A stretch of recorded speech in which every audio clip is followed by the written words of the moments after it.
don't want to cut myself off midway here. Maybe I should just, because I can't remember now how much I had there. I think it was a minute 20 odd seconds, or yeah, let's do this again. Hour 10 seconds. Yeah, okay, I'm gonna sorry, I mean, I know that's kind of disorienting when you're watching the video. So what I wanted to talk about a little bit more, I had to get in, have another discussion about this now, sort of thing, is the importance actually, guys, of praise in your spiritual path. So what prompted this idea to have this discussion? I was last night or day before yesterday, I was online and I was going through so I've told you guys that I'm from a Salvation Army background.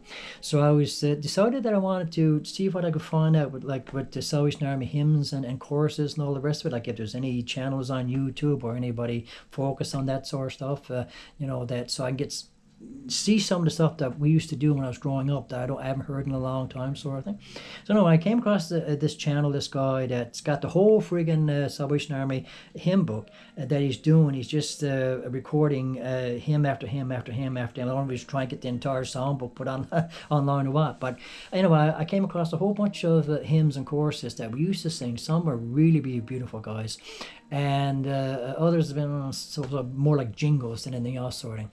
But it got me to thinking, because I remember back to when I used to go to church myself and just get into some of these more better hymns and choruses and so on, that what it would do to me while I was in the act of singing that hymn or that chorus or whatever, how it made me feel and how it, and so praise in your spiritual path and developing your spiritual path is more important, I think, than shoving a dogmatic religious doctrine down someone's throat. So even if you don't 100% agree with the theology that's expressed in the spiritual song, just that act of doing it, and that those vibrations and those melodies and those harmonies and all the rest of it, however it's structured, sort of thing, just doing that alone. Because again, it's all sound vibration, chanting, and all the rest of it, sorting. So whether you're doing a Buddhist chant or a Hindu chant, or you're singing one of the better types of Christian hymns, it's going to have a similar effect to you, sort of thing. And that it should still the body, still the nervous system, still the spirit, and begin to open you up, open your energies up, sort of thing, so that the higher energies can flow in, sort of thing, and you become enlightened. Your consciousness becomes enlightened with higher concepts and more advanced concepts and all the rest. So this is how we progress. This is how we move ahead on our spiritual paths, guys.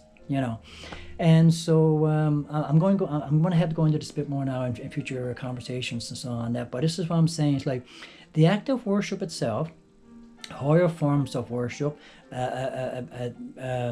worship that's structured in such a way, or I should say praise, not so much worship, but praise, that's structured in such a way that it can do that. It's really vitally important, I think, in developing your spiritual journey, your spiritual path, and especially if you do it with other people that are in the same endeavor, sort of thing, doing the same thing.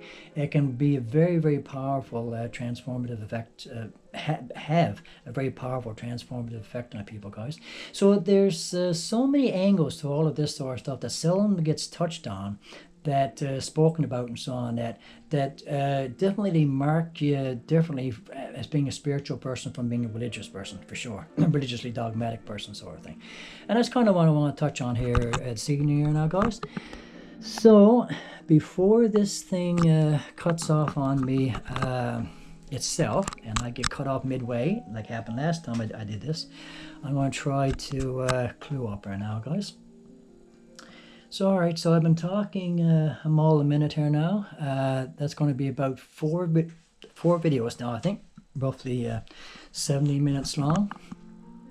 Again, guys, I will ask you to please watch the videos, watch all the videos throughout, all the way through, and And feel free to comment on the videos, guys. I keep saying this over and over. I mean, if I can't see that I'm going over people's heads that much. I mean, it's like, I'm not going to lie to you guys. I will delete any comments that I get from religiously dogmatic people that want to continue to brainwash me to think that I'm this evil, sinful person that's presenting this evil, corrupted message, that I need to repent. I don't want to hear any more of that, guys. I've been a lifetime hearing that sort of stuff. That's what you get online constantly. I don't want any more of that. So if you're going to come to the video, not even bother to watch the video, watch a few seconds of it, and then get a sense of what you think it's all about and so on, and post something negative that's just venomous and all the rest of it sort of thing, I don't need that. I've had enough of it throughout my life. There's so many people online right now that are trying to elevate our consciousness, and they're constantly being bombarded by these lower frequency individuals that are stuck in religious dogmas and so on, that get bombarded with these negative fear-based messages. And it's not right, guys. You're doing nothing to elevate the species. You're doing nothing to make this world a better place and to heal the species, to heal us collectively, sort of thing. So you're better off just sticking in your own little world, staying away from these types of videos and so on, staying away from these types of channels, and keeping your venom and your hatred to yourself. Okay, and let us do what we're striving to do for ourselves and for our fellow human beings and so on, that in the way that enlightenment and higher energies suggest to us that we should do it, sort of thing.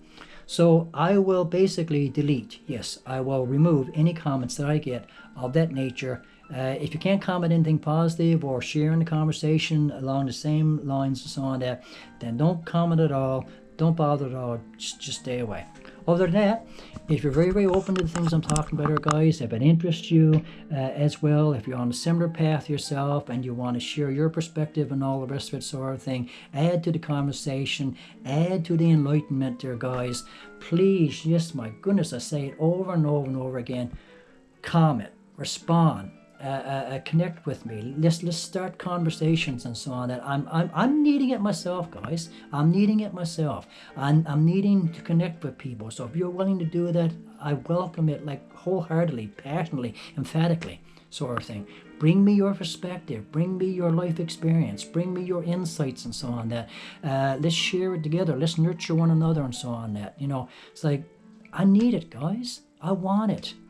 I'm more than happy to receive it from anybody that's willing to approach my videos and connect with me through my videos that way, guys. Otherwise, like I said, just stay away.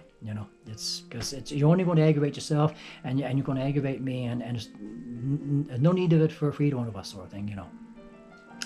And so I guess on that note, then, guys, I will clue up here now.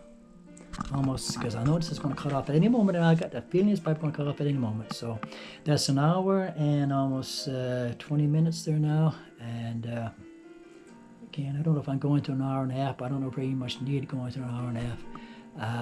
But what can I say? So usually when I watch these kinds of videos, guys, and I watch them all the time myself from other channels and all the rest of it, I know the other speakers that talk about these things. They have it all planned out beforehand. They must. They probably have things written down, and it's all much more structured than what I'm doing here, sort of thing. And so at some point, I may try to do that. I may get to a point where I can do that. It may never happen, guys, because I'm battling my own stuff. I'm battling possible learning. Like I exist as a spirit in a body that's not functioning well. So my body is a prison to a very large degree. My consciousness that has to work with this physical form, and this brain that's not really functioning to its optimum level. It's a struggle, guys. It's a huge, huge struggle. My entire life, I've had a sense of how I want to be, what I want to do in life, what I want to do in this world, sort of thing. And I've been keenly aware of a physical form, a body, that just doesn't cooperate with me. Again, I mean, reasons for it, why I chose this life and chose this form, this body with all its imperfections and so on, that its flaws, its failures, its shortcomings and so on, that's been preventing me from, like being able to achieve the things that I've ideally have wanted to achieve my entire life, is beyond me. So one of the ways that I can deal with all this sort of stuff a bit better is to be open to the teachings of reincarnation. They make sense to me, and the idea of karma. So if I accept the possibility that I am paying off some kind of karma that I incurred in a previous lifetime, I don't know what it is. I haven't got a clue what it is. What I may have done in the previous lifetime to warrant this lifetime and what I'm facing here right now, and even where I'm to right now, almost 60 years of age, and worrying about whether I'm going to have a roof over my head in a few months' time, a year's time, or whatever, and all this sort of stuff. The only way that I can find some way to deal with it and accept it is to say, well, I must be paying off some karma for something I've done in a previous lifetime.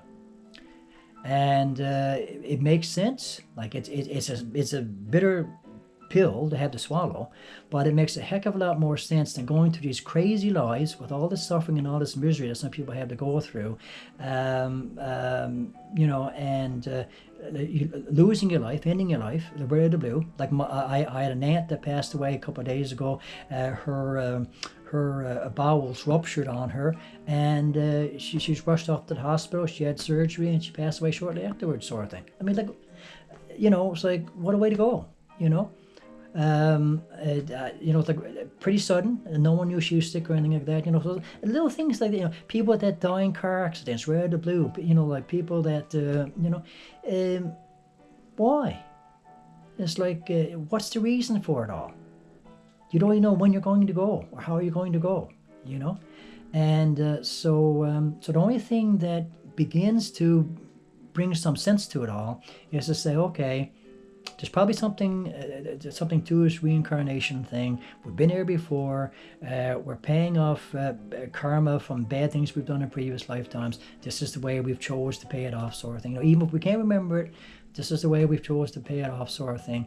And at least say, okay, whatever it is, I just got to grin and bear it. Pay my dues and so on, and hopefully I can do a better job next time around, sort of thing. And again, like it's just a higher, more evolved understanding of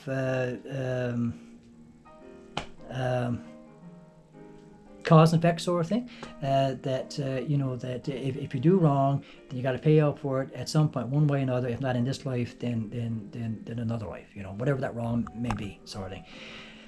As opposed to, if you don't accept this dogmatic message that we're shoving down your throat, that you're going to suffer for all eternity in another plane of existence and so on, that where it's warranted and that sort of thing, where's the logic in that, guys? Where's the justification in that? I cannot accept any longer that the original source of all life and existence operates that way. I've always had trouble accepting that. But if God exists, then it is of a whole different nature and makeup, vastly, vastly different than anything that would cause that kind of thing to come about, and that kind of a result for a life lived. This is just very, very surface, superficial, archaic ways of viewing things that we desperately need to move past, guys. Desperate, and we can. We've reached a point in our evolution now we could make this major leap forward in regards to our spiritual understanding of things collectively, where we can move ahead majorly all throughout the world if we get past backward, archaic understandings of things, And okay, all right, that sounds a good way. That seems like a good way to end this off here. Yeah, because I'm really pushing here now. Hour 25 minutes here, guys. Okay then. I'm also getting winded too because I'm talking about a minute here. So alright then. So what I would suggest, guys, is that if you're watching the videos, then like replay areas that if I spoke a little too quickly or whatever, or I expressed something that grabbed your attention, go back to that spot, replay it, just kind of muddle it over in your mind, sort of thing, mull it over in your mind. And if you want to respond, like I said, about it, give your viewpoint